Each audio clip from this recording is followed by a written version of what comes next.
I'm Dane, and one of the things that told me that chronic fatigue was at the very least responsive to environment and thus could get better and could get worse is the different waves that have happened throughout my life. The first wave happened at age 23. And there was a combination of stresses. I'm a landscape designer and installer, and I was doing hourly work with rented equipment at the time. And the client was really anxious about money. And the equipment was old. It was a tractor with diesel exhaust right in my face. And so it was a hot day. So there was dehydration, there was anxiety, there was diesel fume with a lot of pollutants going straight in my face. And I was working long hours to maximize the client's use of the rented equipment. It was a time and material type framework. So I felt like any time I took off to recover, the client was paying for that rented equipment, and that's the message I was getting from them, like, come on, we got to utilize this rented equipment. And so that combination, combined with being a big job that, was slightly overexerting physically, I was doing this big job myself, created the perfect storm. So what ended up happening is I just, from lots of energy and activity, flat on my back, unable to, it was painful to think. It was painful to move. I couldn't concentrate. And so that was, the most debilitating state in this kind of journey. That was age 23. I'm now 48. And, so since that time, there have been ups and downs. And the ups are, of course, correlated with behavior and context that are more beneficial, the downs with more stress and more, complicated elements. Now, I would say one of the biggest stresses for me as an empath or an HSP, you can read Dr. Elaine Aron's research on the highly sensitive brain, the roughly 10% to 20% of the population is disproportionately reactive in certain areas. And for me, as a trauma survivor with complex PTSD, in childhood, my whole reaction is, are people bothered? Are people upset? Am I going to get in trouble, right? Because complex PTSD locks us in the body at a younger age. And when we're very, very small, a giant getting in, being upset with us could be life-ending, could certainly be traumatic. And when, in a traumatically illiterate culture, I didn't even know what trauma was until about 7 years ago. That type of anxiety, feeling like a 4-year-old that's going to get in trouble, that someone's going to be upset at in a way that I could die. I could certainly dissociate. It could be terrible. That's the feeling. It's a background kind of anxiety that's just there, that's chronic, and so it disappears, but it's a stress in the body. So that's part of it. And then that also leads to being hypersensitive to how everyone else reacts and responds. It's magnified because it's viewed through the psychological age of the original trauma, which, 3 years old, 4 years old. So everything seems much bigger. Basically, when you're small, everything is big, relatively speaking. Trauma often arrests the psychological part. If you look at internal family system therapy, though in parts therapy, you could call it a dissociated part that stops growing up. And I certainly see a lot of value in the IFS and family constellation, models of therapy. So debilitated, laying on my back, having to apologize to that client, I just can't get out of bed. And so, I got the job kind of done, and then, that just kind of finished me for a period of months. Now, nobody prepares. I was living alone at the time, as is the case with many Americans, largely dissociated from family. Most of my contacts were, clients, so pretty isolated socially. I don't think the internet was really there at, my age 23. And so I just noticed I'm absolutely exhausted, very, very, very tired. And if I make an effort, then I seem to feel worse. Now, I noticed that I needed to find something that would bring me joy. And I had a little crystal tumble, or it was a small quartz crystal you could buy at a rock shop for, $10, something like that. And I noticed that when I was laying on my back, the sunlight would come in the bedroom window. And my first relief came from enjoying the rainbow in the crystal. That was it. Like the highlight of my day, the only time I felt more energy rather than everything taking more energy was looking at the rainbow in that crystal, which was pinks and greens and blues, and it was mostly, in the greens and pinks and light, diamond-like colors. It was a clear quartz. That was it, right? And so that was a clue to me, like, okay, pay more attention to crystals. There's kind of head knowledge, and no doubt the reason I bought this crystal was I had heard, through head knowledge, crystals could be healing, right? But this was an experience, and that's completely different. I'd never felt any healing energy or benefit from crystals, but when one is flat on one's back, the highest priority is responding, and anything is going to be noteworthy, right? And so this was it, right? This was the first response. Rest, talking, meditation, lots of rest was kind of how I just responded. And fortunately, as a self-employed landscape contractor, I didn't do maintenance. I was only doing installation. So that's one job, full attention until complete. And so I did feel the pressure, like I was worried that my clients would think poorly of me for working few hours, because there's that whole stereotype of contractors being flaky, not showing up, not finishing the job. And I worked really hard to avoid that stereotype, getting jobs done early, but not knowing how I would feel in this territory, that was a big anxiety. And unfortunately, anxiety is one of the causes of stress and fatigue, right? And so that's an area that I think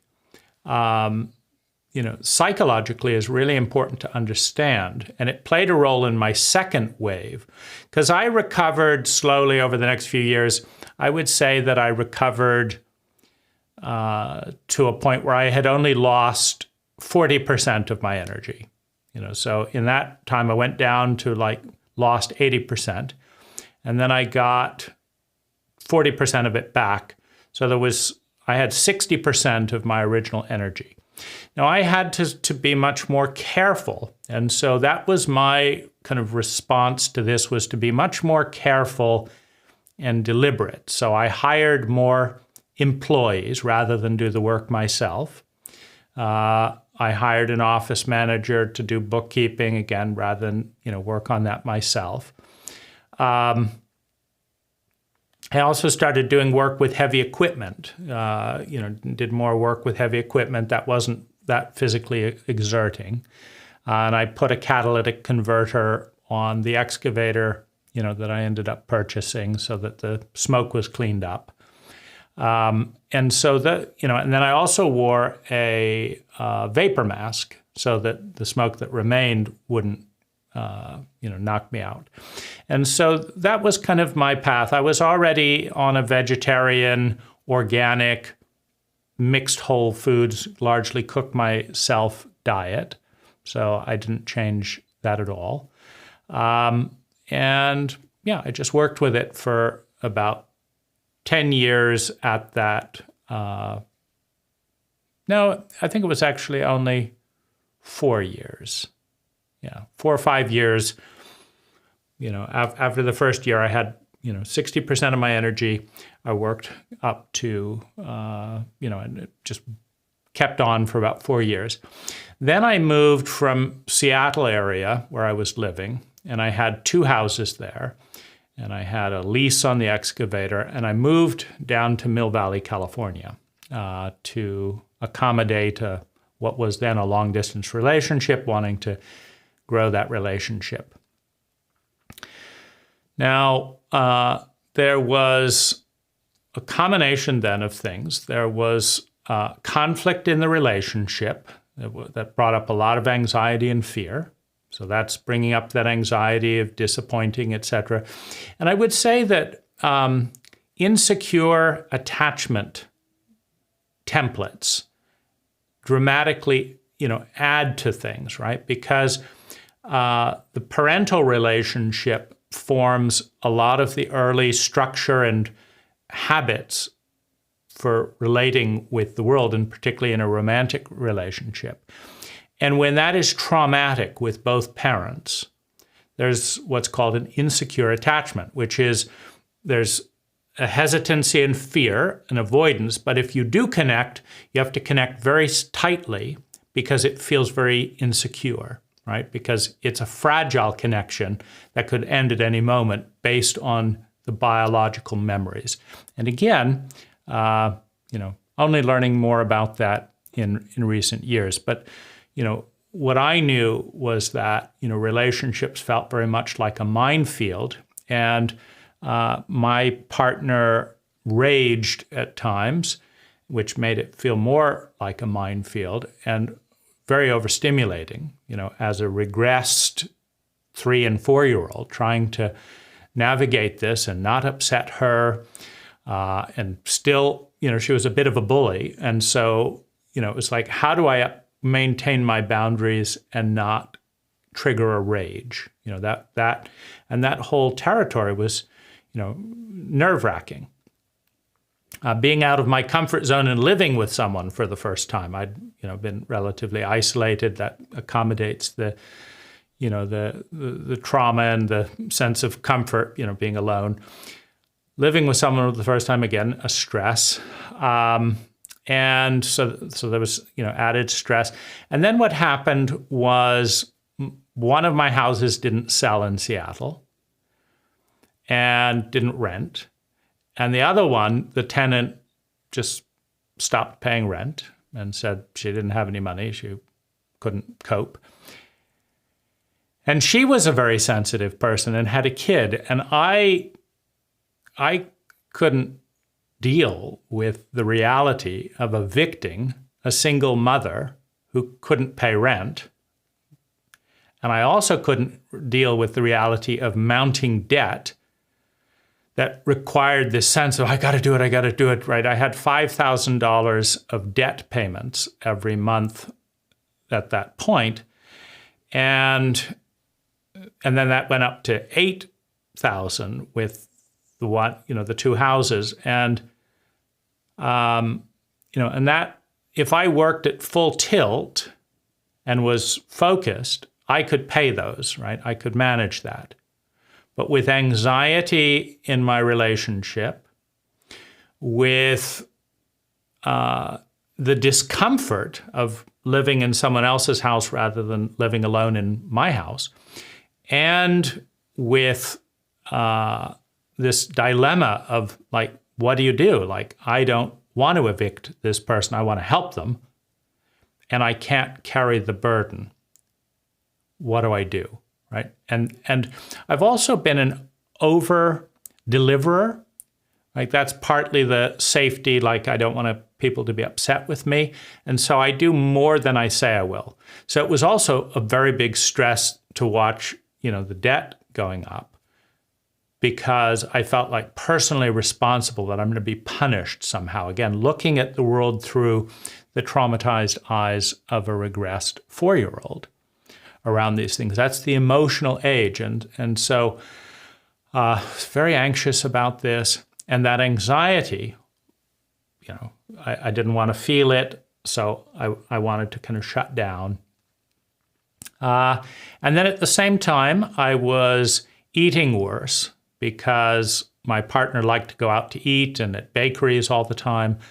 And so my diet changed from kind of organic food that I prepared to, going out to eat. And it was a great deal of fun to be going out to these bakeries and restaurants. But looking back and understanding what I know now, I understand that the influx of refined starches and sugar right at this time made things worse. And so that was the next kind of crisis. And I, again, couldn't work for 3 months. Just had to stop. Now, while I was unable to work,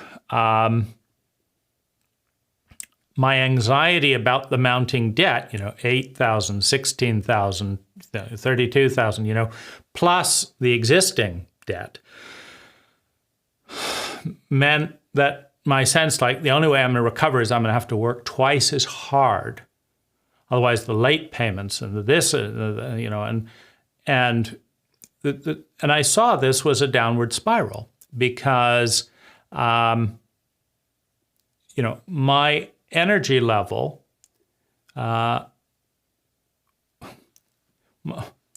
went down the more anxious I was, and the more exhausted. I knew that I could push it too much, and I thought I'm in a vortex here, right? The more anxious I am to work harder, the more exhausted I feel. The more exhausted I feel, the more I can't work at all. The more I can't work at all, the higher the debt goes. The higher the debt goes, the more anxious I am, right? So that's a loop. And I realized that for me, it was too big of an anxiety to face. And that's when my partner said, well, declare bankruptcy. And I thought, you know what? If I could let go of that, $8,000 of payments, I could keep up with my bills. Even if I'm tired and work part-time, I can do that. And so that's my way out. Now, I felt very conscientious about this. And so, before I was late on anything, I called the one bank and said, please take the house now. Don't run it through foreclosure. I can't pay it. It's a good house. Take it. The other house, there's a tenant in there. She hasn't been paying any rent. I can't deal with it.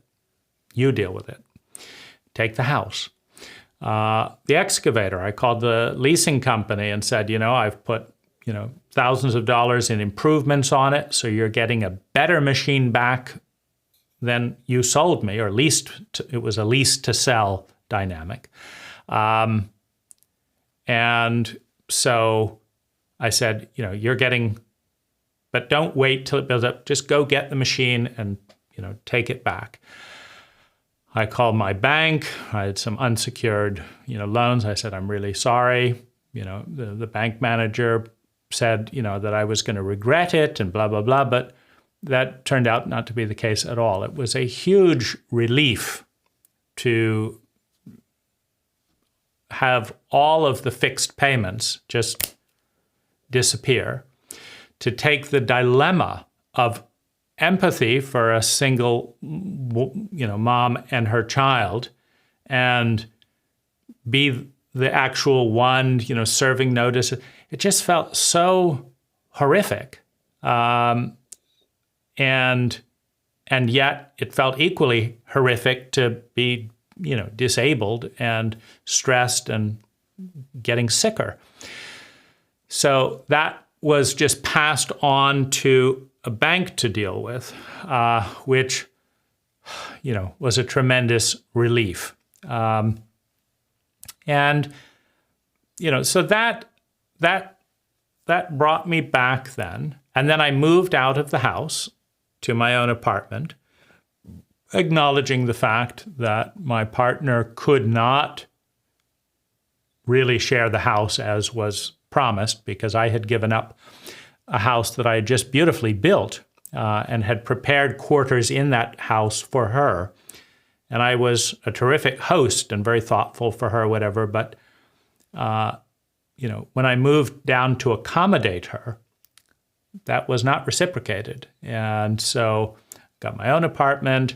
And so the combination of now being debt-free and choosing to stay debt-free, being out of the house, and thus no longer exposed to, potential rage attacks, that brought it down, and I recovered again, and got back up to the old level of, having 60% of my energy.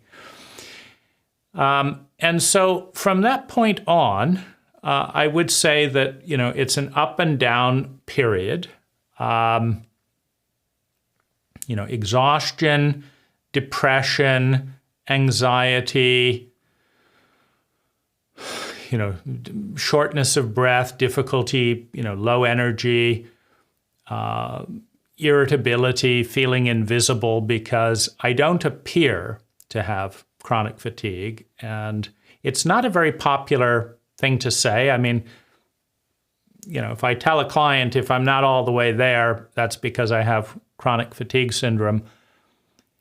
It doesn't result in a good outcome. It's more like the saying, well, maybe we should hire someone else, right? Which, well, if everyone hires somebody else, then I don't have work. That's then a new source of anxiety. On the other hand, if I don't explain that, then there's anxiety that they're going to interpret like I don't care about their job, or why aren't I there more often, etc. So I compensated in a variety of ways. And a lot of what this story is about is compensation protocols.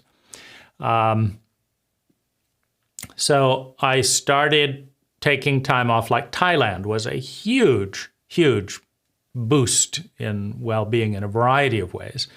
So when I discovered that, I just spent as much time as possible in Thailand. So that would be a coping strategy until I would run out of money, need to come back and earn money. But, just prioritizing quality of life, joy, and noticing that joy was 1,000% easier in Thailand. Get me to Thailand as much as possible. And so these are kind of coping things. The various things that have helped the most are having a dog, which is a secure attachment.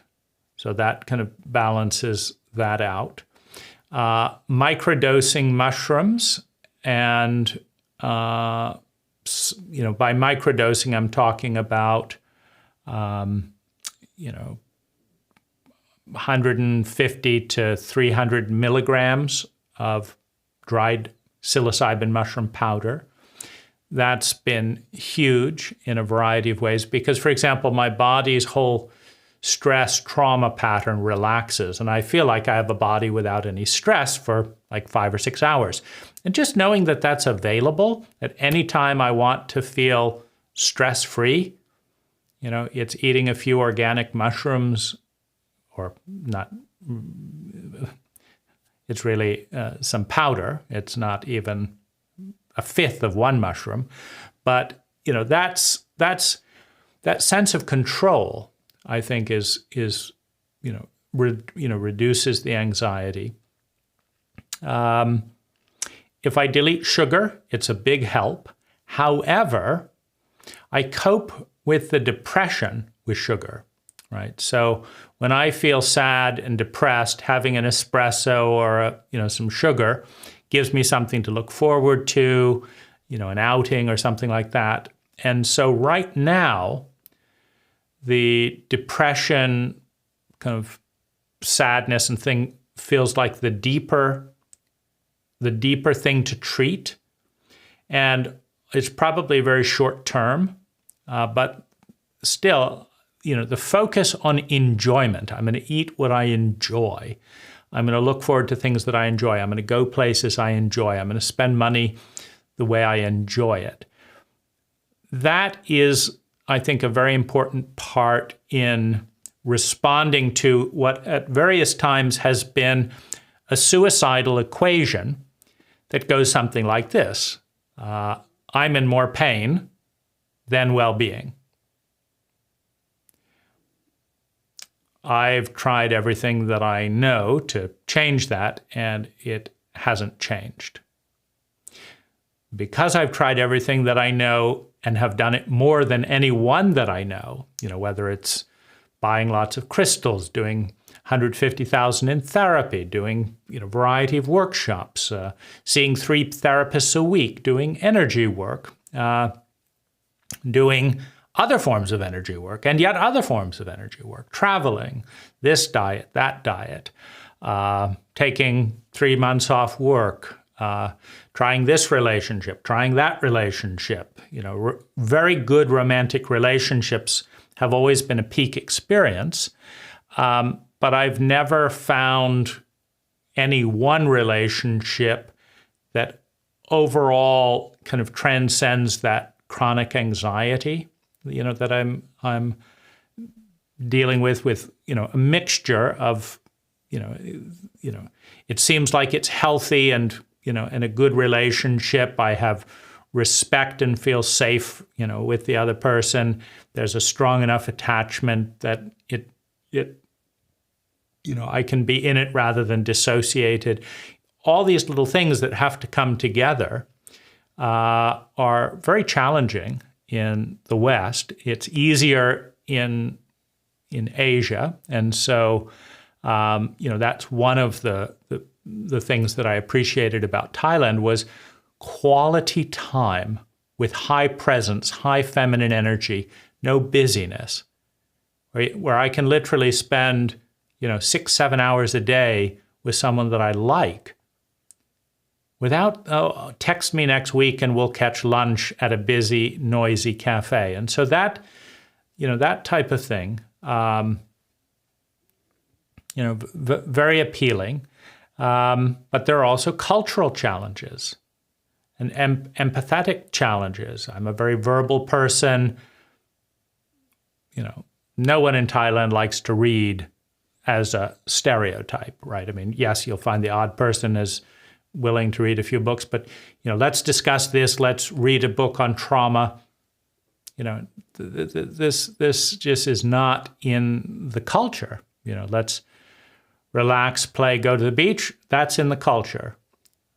Read, discuss things, understand ideas. That is a huge, whereas quality time, 1,000% more in Thailand, mental interest and verbal relating, 10%. So there's a mixed, set of pros and cons. I would, and then a lot of my strategies have been around conserving energy. So hiring crew to do what I used to do, using heavy equipment, because it's stressful when a crew doesn't do what I'm imagining. And so it's wonderful to just pull levers and have 8 people's worth of work done by a large machine. I can grip this boulder and turn it. I can move that plant. I can scrape out this soil. I can load it into a dump truck, all without getting out of the machine. I can build this rock wall. I can with the thumb and all this. And so That's a godsend because, crew get sick, crew don't pay attention, crew have their own ideas, crew stop working as soon as I'm not on site, and so all of those stresses disappear to some extent with a machine. But having a crew there to point and do kept my body energy within kind of its comfort zone. Now, in the similar way, when I was working, I noticed I'd come home and I'd have no energy to write, I'd have no energy to socialize. And I found that working 3 to 4 hours a day was ideal for energy management. And then I would come home and then there'd be all these chores to do in the house. And so the first thing I did was hire a home manager. So this was someone who would come an hour and a half every single day and do an hour and a half of chores. And I made a list of daily, weekly, and monthly chores that ranged from getting the mail, watering the plants, doing the laundry, doing the dishes, dusting, you name it, managing the house. So that took an hour and a half. It really, for me, took 2 hours out of my burden. And now it was fun because I picked a home manager that I liked to see her when I came back. So I had a nice interaction to look forward to, and I had a nice house to look forward to. And that was huge in making me feel like I had energy for a life rather than just getting stuff done and exhausting. And so going from doing work all myself to having 5 or 6 people so that I would get 3 times more work than I used to get done without having to physically do that much of it. I also found that I had more energy working with others than when I was alone. Like if I was alone, I would just feel exhausted. But if I had 4 guys there and I wanted to show them something or tell them don't do it like this, do it like this, I had all the energy in the world because I knew it was going to be a short burst and I could demonstrate and show things. And it was also psychologically energizing because the job is getting done. I'm going to succeed. And so that's a really big, important part. And one of the themes here that I think is really significant, I think it's more important than almost anything else, is I'm going to win. I'm not going to be re-traumatized. I'm not going to have people upset with me. I'm succeeding. That thought has to have a rational basis. Meaning, if I see the job is a week behind schedule, if I see the budget, that I've spent more money on materials than I'm getting from the client, if, I'm not catching things that the client told me to do and the client's getting irritated, there's no way to say I'm succeeding, it's going to be great. You get the idea, right?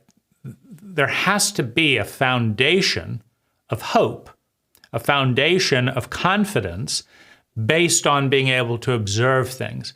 And I was able to create that, meaning the depression could be medicated by going to Thailand. And the money was enough and I didn't have any debts. And the work with 4 or 5 guys was getting done early. And the price was right, meaning I could live on that income. And I could afford to pay the office or the home manager. And the home manager was doing a great job. And because of that, I could have a life, like I could have a lover or explore things or write a book, right? And so that was fun and creative. And so creating as much time as I needed, exploring that, recognizing that I could survive, is and remains kind of a very key part of the strategy.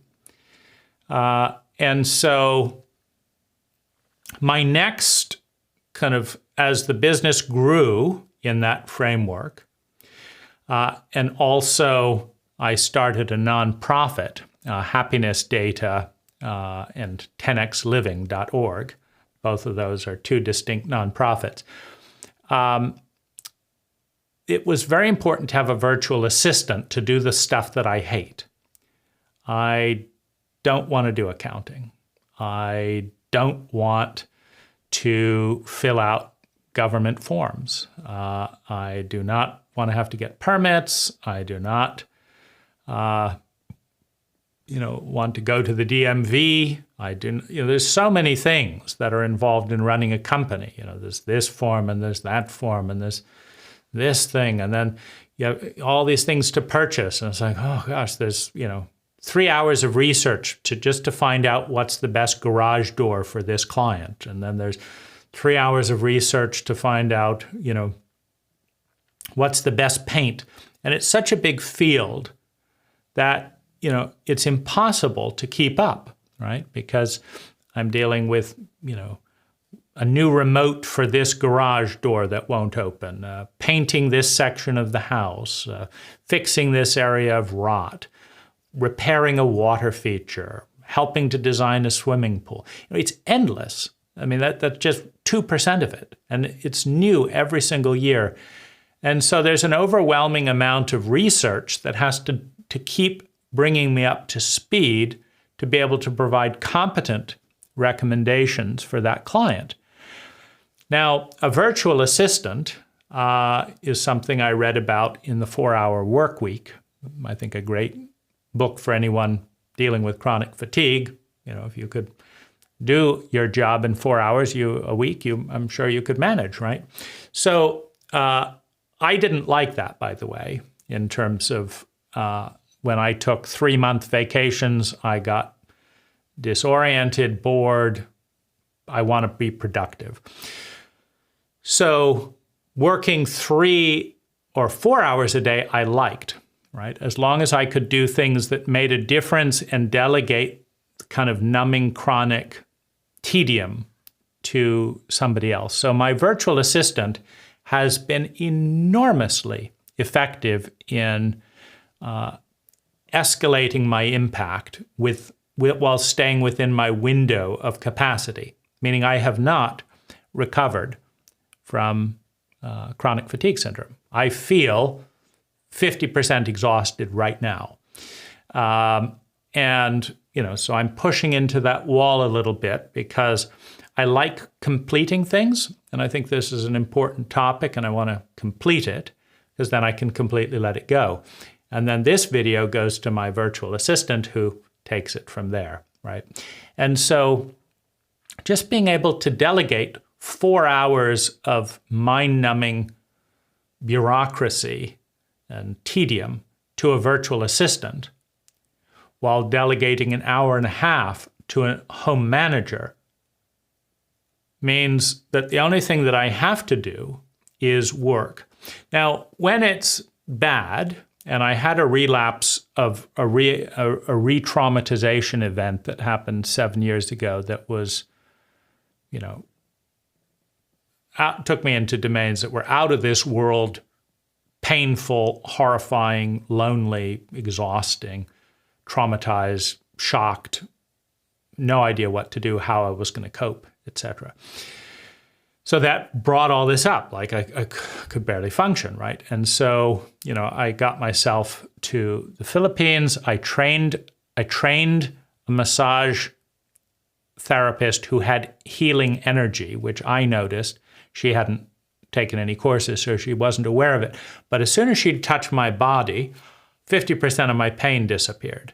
And as soon as she left, it came back, right? So naturally, that's a very healthy kind of painkiller to have a particular person touch your feet or touch your body and just have all that pain and terror just drain away,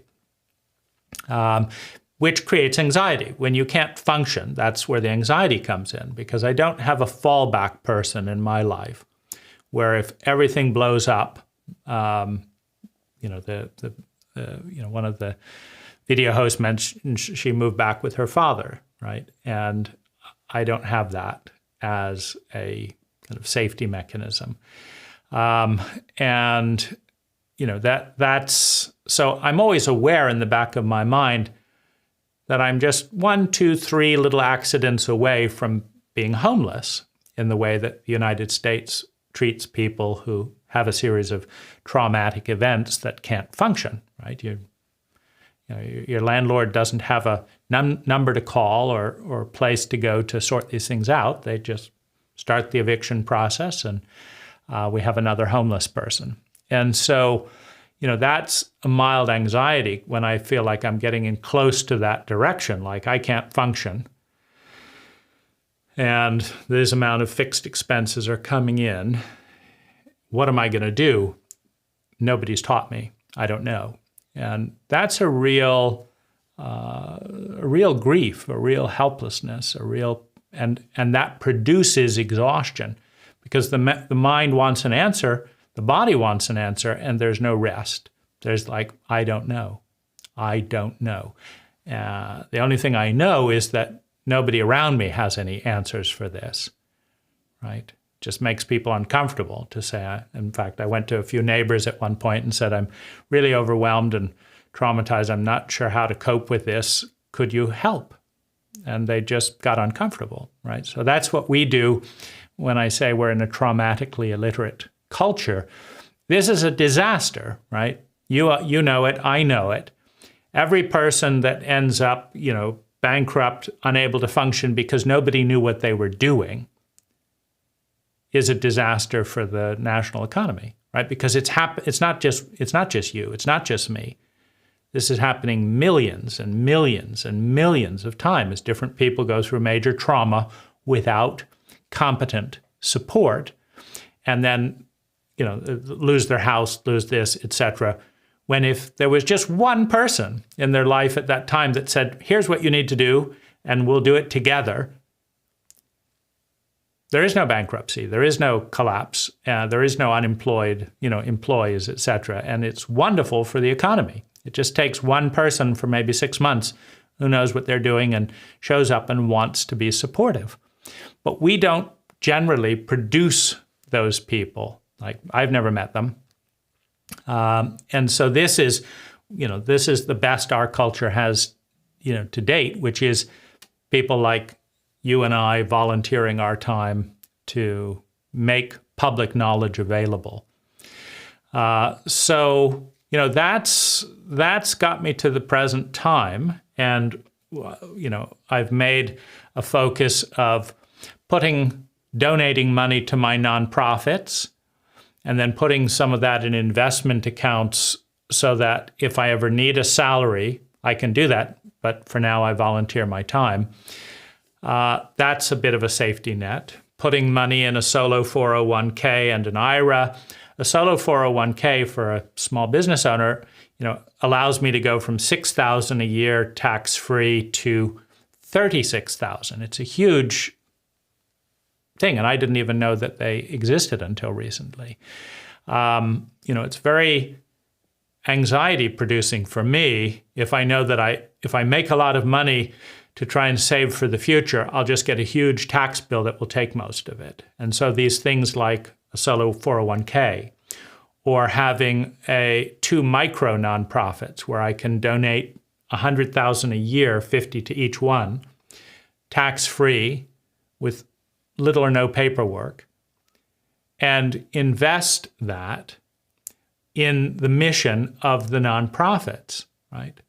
And let that money grow, and also have something exciting to look forward to, because one of the big challenges, and I talked briefly about suicide, the suicide equation is difficult when I'm in more pain than well-being, which means if I felt nothing, I would feel better than I do now. And what's the only way I know how to feel nothing? Well, it's to die, right? And so I'm in more pain than well-being.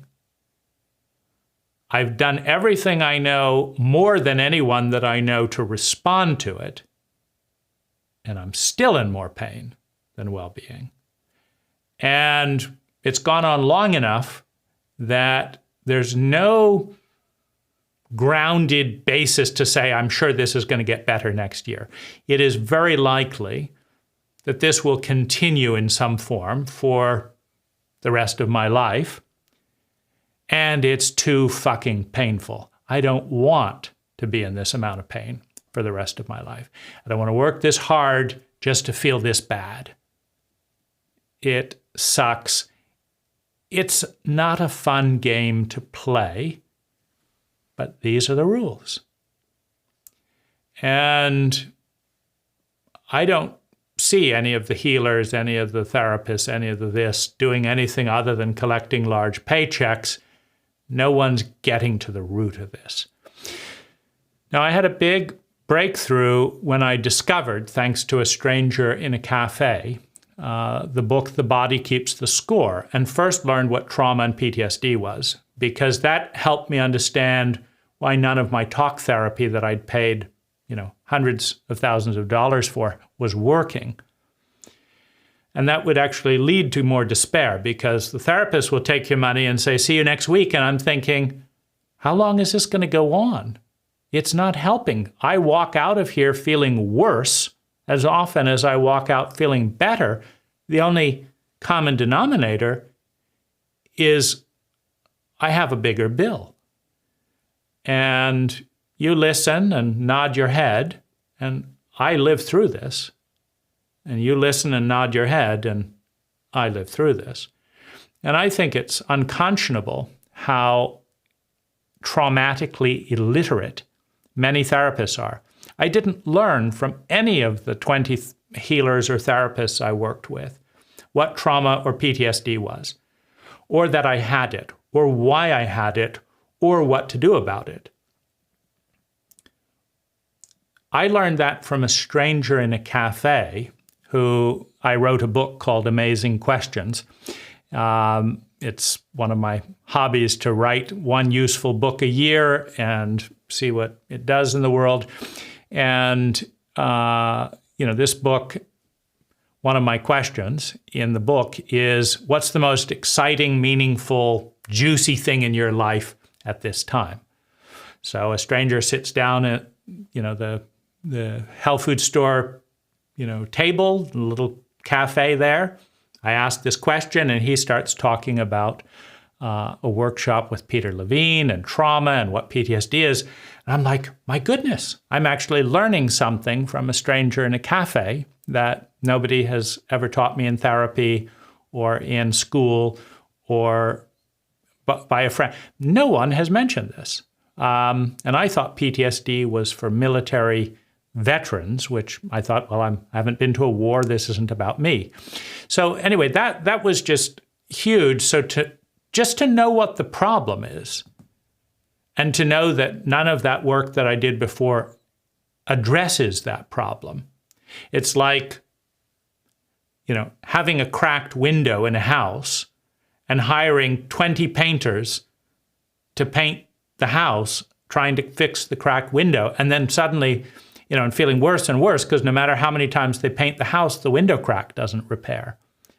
You wonder, what's wrong with this picture, right? I'm telling them about the cracked window. They're painting the house. The window's still cracked. And psychology today is a little bit like that. There are massive blind spots and seriously undiagnosed issues that you get medication for the wrong issue, you get therapy for the wrong issue, you get advice for the wrong issue, and you feel like a complete failure that none of these things worked when you're working your ass off. And that's how I got more and more depressed. Like, I'm spending all the money I know how to spend. It'd be easily $2,000 a month.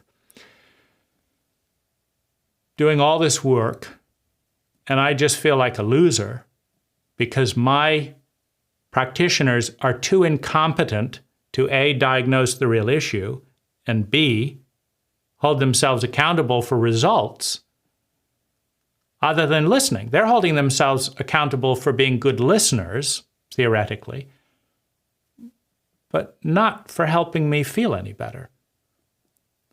And that's a tremendous mix up, because the disappointment, the despair goes to the client, rather than motivating the therapist to say, maybe I don't know what I'm doing, maybe I should become traumatically illiterate or literate and start, responding to this. So I would say that, a lot of the medicine, so first of all, the medicine for suicide is to create goals and a life that has enough meaning to be worth the pain. I don't think being a consumeristic American is worth that amount of pain. I'm in this amount of pain, and it's worth it because I can buy lots of things. It doesn't cut it for me. That's not worth living for. So the question was then, what would be worth this amount of pain for? And projects like this, helping other people navigate this terrain, learn about trauma faster, in this case, navigate within the bounds of chronic fatigue, exhaustion, pain, that's worth it. Right? Education is worth it. It's meaningful. And it's worth living for. And so that was a crisis, a challenge. Can I create a reality that has enough meaning to be worth living for, to have something to focus on other than the pain?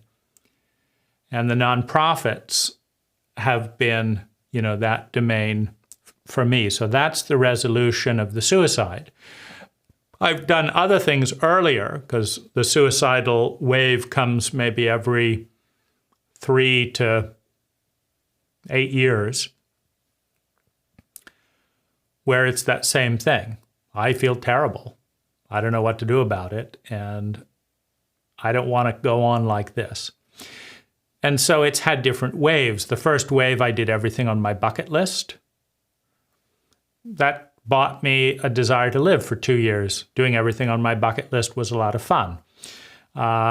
Then there was, doing different dreams and, creating a different life of travel. That bought me some years. But in the deepest wave of pain, the nonprofit was the only thing that seemed meaningful enough to be worth this amount of pain. And so forming the nonprofit, that's kind of remedy for desire to live, which has to be there in order to make the effort. And then, the delegation of, minutia. And then the big dream, I'm working on a 50-acre eco-village in Costa Rica with the nonprofit. The big dream is to create a microculture, microcultures of chimpanzees and healthy human hamlets and things. The brain, according to Charles Dunbar, is only capable of holding 150 intimate relationships, really understanding 150 people. If you live in close proximity with regular exposure, and you limit the group to 150 people, you can actually really understand one another. And so that's what I'm working on right now. And that's really, the hope, the project that offers the most likelihood of chronic relief and healing. And so, that's in the cards. The land is being developed as we speak, and I'm creating it as an ideal microculture for someone like me, for someone like you, that wants to live in an environment that is healing by its nature, as opposed to an environment where it's sickening by its nature, and you have to make all these efforts to kind of recover from that. So, from lowering costs to healthier food, to healthier relationships, to beauty, to stillness, to, temples and silence, to having a purpose, to weaving this into the nonprofit for people that want to serve something bigger than themselves. That's exciting, right? This is the first moment in this whole video when I've been given more energy than it's taken to communicate, because that image, of natural water births, of, beautiful, healthy hot springs, of saunas, of cooking and eating together as a community, of growing vegetables, of working remotely via Starlink satellite, 4 hours a day rather than, being a slave to work. This is exciting. And so that's kind of really the thing that provides juice to this, even though the large expense of this project is stressful. I mean, my stress is going up in the short term as I navigate this. I would also say that giving myself permission to have a very limited window of time where I had to be doing good things has been critical. To go from being completely dysfunctional to saying 1 hour a day, I'm going to do good stuff for my recovery, for the world, etc. 1 hour a day.